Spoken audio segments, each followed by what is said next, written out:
জেলের ঝাঁকি জালে উঠে এলো মর্টার শেল, ঘিরে রেখেছে পুলিশ। প্রতিদিনের মতো মাছ ধরতে গিয়ে খালে ঝাঁকি জাল ফেলেন এক জেলে। তবে মাছ নয়, উঠে এসেছে মর্টার শেল। লোহার দণ্ড ভেবে বিক্রির উদ্দেশ্যে সেই মর্টার শেল নিয়ে ওই জেলে যাচ্ছিলেন ভাঙাড়ির দোকানে। তবে এর আগেই স্থানীয় বাসিন্দারা মর্টার শেল চিনতে পেরে খবর দেন থানায়। পরে পুলিশ মর্টার শেলটি উদ্ধার করে। নিষ্ক্রিয় করার উদ্দেশ্যে মর্টার শেলটি ঘিরে রেখেছেন পুলিশ সদস্যরা। আজ মঙ্গলবার বিকেলে চট্টগ্রামের কর্ণফুলী উপজেলার শিকলবাহার ব্লক পার এলাকায় এই ঘটনা ঘটেছে। যে জেলের জালে মর্টার শেলটি উঠে আসে তার নাম মাহবুব আলম, তিনি স্থানীয় বাসিন্দা।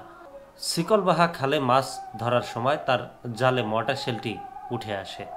পুলিশ জানিয়েছে মর্টার শেলটি দেখতে স্থানীয় বাসিন্দারা ভিড় করেছেন, তাই পুলিশ এটিকে ঘিরে রেখেছে। নিষ্ক্রিয় করার উদ্দেশ্যে বিশেষজ্ঞ দলকে খবর দিয়েছে।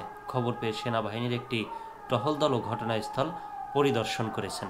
জানতে চাইলে কর্ণফুলী থানার ভারপ্রাপ্ত কর্মকর্তা মোহাম্মদ শরীফ সন্ধ্যা 7টার দিকে প্রথম আলোকে বলেন, উদ্ধার হওয়া মর্টার শেলটির আকার 120 কিলোমিটারের মতো।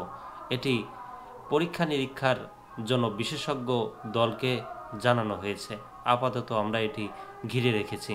আগামীকাল বুধবার এটি পরীক্ষার পর প্রকৃত অবস্থা বোঝা যাবে।